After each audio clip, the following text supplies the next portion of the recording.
नाज़रीन गिरामी, क्या आप जानते हैं कि यहूदियों के जिस्मों से गंदी बदबू क्यों आती है और किस तरह 70,000 यहूदियों को मारकर दोबारा जिंदा किया गया था? अगर आप इन सवालों के जवाब नहीं जानते तो आज की वीडियो मुकम्मल देखिएगा, जिसमें हम इस हवाले से तफसीली गुफ्तगू करने जा रहे हैं जो यकीनन आपके लिए बाइस इल्म साबित होगी। दोस्तों, आप जानते होंगे कि यहूदियों की बहुत सी नस्लें और फिरके हैं, जिनमें से यहूदियों की एक ऐसी नस्ल भी मौजूद है जिनकी जिल्द का रंग मुर्दा इंसानों की तरह पीला होता है और इनके जिस्मों से किसी मुर्दा गली सड़ी लाश के जैसी बदबू हर वक्त खारिज होती रहती है। यहां तक कि इनका नया लिबास भी थोड़े ही अरसे बाद किसी मुर्दे के कफन की तरह गर्द आलूद और तार तार होने लगता है। ये लोग अपनी इस कमजोरी या निशानी को छुपाने के लिए भले कितने ही परफ्यूम और खूबसूरत लिबास इस्तेमाल कर लें, इनकी तीनों निशानियों में से किसी एक निशानी की वजह से पहचाने जाते हैं। ये लोगों में घुल मिलकर अपनी शनाख्त छुपा लेते हैं, लेकिन अपनी इस मुस्तकिल शनाख्त से उम्र भर पीछा नहीं छुड़ा सकते। इनकी इस खामी के हवाले से कहा जाता है कि ये एक अजाब याफ्ता कौम है जो हजारों साल पहले दुनिया में आई थी, लेकिन अपनी बदअमाली और पैगंबर की सरी नाफरमानी की वजह से, अल्लाह के अहकामात की खिलाफ वर्जी करने की वजह से एक अनोखे और बदतरीन अजाब का शिकार हो गई थी। दोस्तों, ये वाकया कुछ यूं था कि हजरत मूसा अलैहिस्सलाम के बाद की बात है, जब एक पैगंबर यहूदी कौम के एक बड़े शहर की जानिब भेजे गए। जैसा कि तारीख में यहूदियों का शुरू से यही वतीरा रहा है कि अल्लाह ताला के सख्त नाफरमान रहे हैं, इसलिए सिर्फ एक इस कौम के मुख्तलिफ शहरों और कबीलों की इस्लाह के लिए एक एक वक्त में सैकड़ों की तादाद में पैगंबर और नबी भेजे जाते रहे। कहा जाता है कि इन पैगंबरों की कुल तादाद में से 90% पैगंबर यानी 1 लाख से जायद सिर्फ यहूदियों की तरफ भेजे गए थे। इसी तरह एक कौम की तरफ जिस शहर में एक पैगंबर को भेजा गया वो एक बड़ा शहर था जहां लाखों की तादाद में इंसान रहते थे।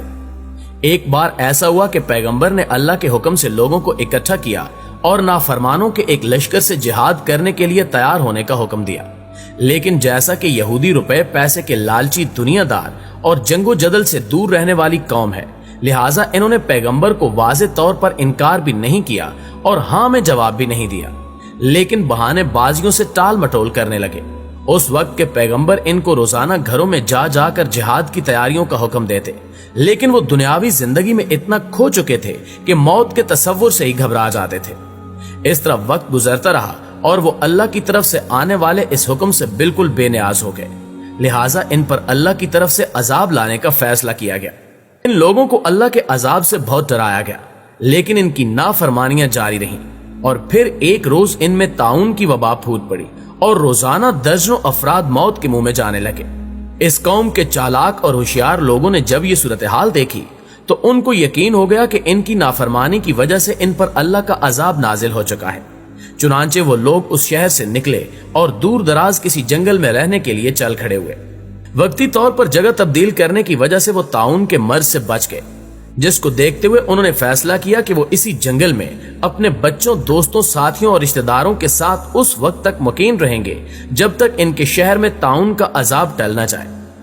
अभी इनको वहां रहे चंद दिन ही गुजरे थे कि एक दिन अल्लाह ताला ने एक फरिश्ते को भेजा और यूं इनकी चालाकी और अक्ल इनके काम न आई और उन पर अजाब पहुंच गया। फरिश्ता एक बुलंद पहाड़ पर खड़ा हुआ और उसने एक ऐसी खौफनाक चिंगाड़ की आवाज निकाली कि जिसने वो आवाज सुनी दहशत और खौफ से होशो आवाज खो बैठा। इसके बाद फरिश्ते ने उसी गूंजदार आवाज में पुकारा, मोतो यानी मर जाओ। इसके ये अल्फाज अदा होते ही जहां जहां पर वो यहूदी मौजूद थे वहीं पर गिर गए और उसी वक्त उनकी रूहें उनके जिस्मों से परवाज कर गईं। याद रहे कि इनमें से कोई भी बीमार नहीं था। ये लोग सभी के सभी नॉर्मल और सेहतमंद थे, जबकि इनकी तादाद तकरीबन 70,000 के लगभग थी। जंगल के अंदर जहां ये लोग रिहाइश पजीर थे वहां लाशें ही लाशें पड़ी थी, जिनमें बच्चे, बूढ़े, औरतें सभी शामिल थे, जो बेजान होकर औंधे मुंह जमीन पर कीड़े मकोड़ों की तरह बिखरे पड़े थे। यहां तक कि पूरे जंगल में कोई एक इंसान भी नहीं बचा था। हैरत की बात यह थी कि इनके करीब कोई दरिंदा और जानवर भी नहीं आता था, जिसकी वजह से चंद रोज बाद ही इनकी लाशें गलने सड़ने लगी और इतने लोगों की लाशों की बदबू की वजह से जंगल में और जंगल के इर्द गिर्द आबादियों में नाकाबिले बर्दाश्त बदबू फैल गई, जिस पर इलाके के लोगों ने फैसला किया कि इनको एक जगह इकट्ठा करके इनके चारों तरफ एक दीवार बना दी जाए। कुछ वक्त गुजरा तो एक रोज उस कौम के पैगंबर उसी जंगल में से गुजरे تو انہوں نے اپنی قوم کے ہزاروں افراد کا یہ عبرتناک انجام دیکھا تو ان کا دل بھر آیا۔ تب وہ سجدے میں گر کر رونے لگے اور دعا مانگنے لگے کہ اے اللہ، یہ نادان تھے، نہ سمجھ تھے، لیکن یہ میری قوم کے لوگ تھے، ان سے مجھے پیار تھا، جن کے بغیر اب میں بالکل اکیلا رہ گیا ہوں۔ اگر یہ زندہ ہوتے تو میں ان کو تبلیغ کر کے نافرمانی سے بچانے کی کوشش کرتا۔ اے اللہ، تو میری فریاد قبول کر اور ان کو دوبارہ زندہ کر دے۔ اس دعا کے بعد آپ کے پاس فرشتہ وحی لے کر آیا اور فرشتے نے کہا کہ اے پیغمبر، اللہ فرماتا ہے کہ آپ ان کی لاشوں کو، جن کی اب ہڈیاں بھی بگڑ چکی ہیں، ان کو کہیے کہ اے ہڈیوں، اللہ تم کو حکم دیتا ہے کہ تم ہر ایک انسان کے لیے جمع ہو جاؤ۔ لہٰذا آپ نے جب یہ الفاظ ہڈیوں کو مخاطب کر کے ادا کیے تو تنکوں کی طرح بکھری ہڈیاں ایک جگہ پر ایک مکمل ڈھانچے کی شکل میں اکٹھی ہونے لگ گئیں، اور دیکھتے ہی دیکھتے ایک ایک انسان کا ڈھانچہ دوسرے سے الگ ہو گیا۔ اس کے بعد پھر فرشتہ حاضر ہوا اور اللہ کا پیغام دیا کہ آپ ایک بار پھر ان سے کہہ دیجئے کہ اللہ تم کو حکم دے رہا ہے کہ تم اپنے اپنے ڈھانچوں پر گوشت پھین لو۔ لہٰذا اللہ کا یہ حکم سنتے ہی ہڈیوں پر گوشت جمع ہونے لگا، اور جب سبھی 70,000 ڈھانچوں پر گوشت چڑھ گیا تو پھر فرشتے نے کہا کہ ایک بار پھر ان کو کہیے کہ اللہ حکم دے رہا ہے کہ تم سبھی کے سبھی زندہ ہو جاؤ۔ لہٰذا جیسے ہی پیغمبر نے حکم دیا تو سبھی لاشیں زندہ ہونے لگیں۔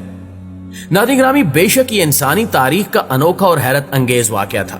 جب ایک دو نہیں بلکہ 70,000 انسان جو مر چکے تھے ایک بار پھر زندہ ہوئے۔ لیکن ان کی عذاب کی نشانی کے طور پر ان میں ایک تبدیلی آ چکی تھی، جس کے آثار آج بھی موجود ہیں، اور وہ تبدیلی یہ تھی کہ ان کا جلد کا رنگ کسی مردہ انسان کی لاش کی طرح پیلا اور زرد ہو چکا تھا۔